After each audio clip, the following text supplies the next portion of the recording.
Hi, my name is Lorraine O'Neill, and this is the third video of me narrating my novel, The Hilarious Dead Guy's Last Chance Undies. In my previous videos, I narrated Chapter 1, where 7-year-old Polonia Appleseed was present at her daddy's killing, but couldn't see who did it. Chapter 2. 11 years later, and about to turn 18 years old Polonia Appleseed stood beside her cousin William Appleseed, son of the dead and flambéed Uncle Armitage Appleseed, at the wake of their very funny Uncle George, discussing the luckless manner of said uncle's recent demise. "What?" William erupted, unbelieving. "Explosive colonoscopy," Polonia tittered. "Are you kidding me?" "Nope, I found it online. There really is such a thing." "I don't believe it." "It's on his death certificate. Lists the death as fatal colonic gas explosion." "Because Aunt Valerie made him go to Costa Rica?" "No, there are cases in the U.S. too. Costa Rica was actually a slick idea of hers. A colonoscopy here in New York City would have cost Uncle George $4,000 minimum, but there it's only $350. "But he's dead." "Well, yeah, there's that. But I'm guessing probably his own fault. I bet he fudged the night before laxative cocktail he was supposed to drink. Didn't get himself cleaned out good. Now the top of my never-evers. So that's what he died from, and that's why everyone's having such a hard time keeping a straight face. And his last name doesn't help much either. Bogbottom. So it fits. He was an hilarious guy, had an hilarious death, gotta admit. Quite the gut-busting boomeroo."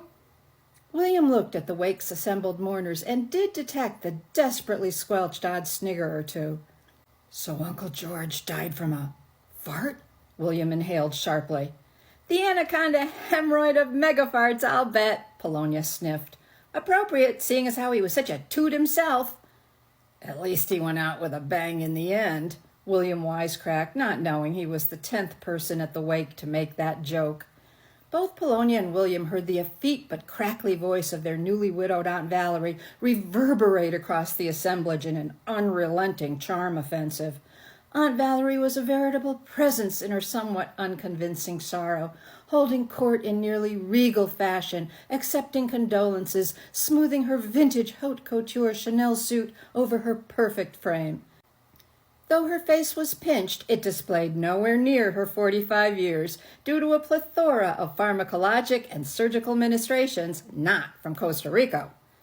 "Look at her, pulling a peacock, making a production out of it even here," Polonia snorted. Aunt Valerie saw her niece and nephew staring and flashed them a saccharine smile. Polonia had told her smoky eyeshadow made her look like a raccoon on meth. "Aunt Valerie's already filed papers to go back to her maiden name, be an Appleseed again," William said. "Just what we need."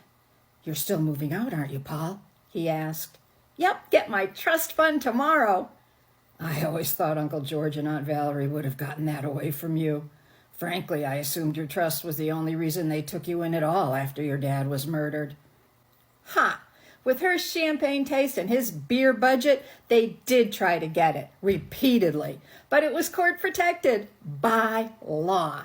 Every time they hit up the judge to release it to them, for my benefit, he told them to go pound sand. God bless that man. So tomorrow I turn 18, and all I have to do is show up with my ID at the bank, sign some papers, and the bank will give it to me." "It's just the insurance money from the fire, right?" "Dad didn't have anything else when he died. Aunt Valerie was always going on about that. But Uncle Jeremy fought for the insurance money. For me. He put it in that locked-up tight trust. All Aunt Valerie ever got were my Social Security checks."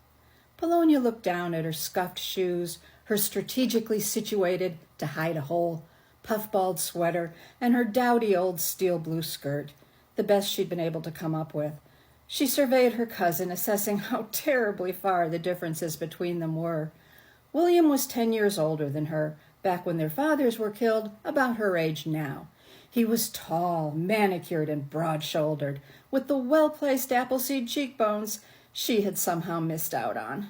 With his macho physique, Polonia knew her cousin was a delectable babe, though being the somewhat off-kilter person she was, that's not what Polonia was avidly engrossed by.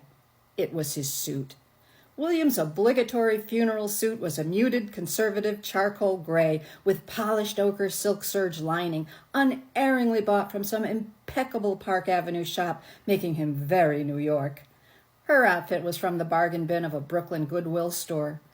Nobody expects an orphan to look stylish, Aunt Valerie. But tomorrow she was getting her trust fund. Hey, Polonia chortled wickedly, emboldened by this thought. You want to know a secret? What underwear Aunt Valerie is burying Uncle George in? His last chance undies. My next video in the hilarious Dead Guy's Last Chance Undies, boom, Polonia figures out what got her daddy killed. Bye.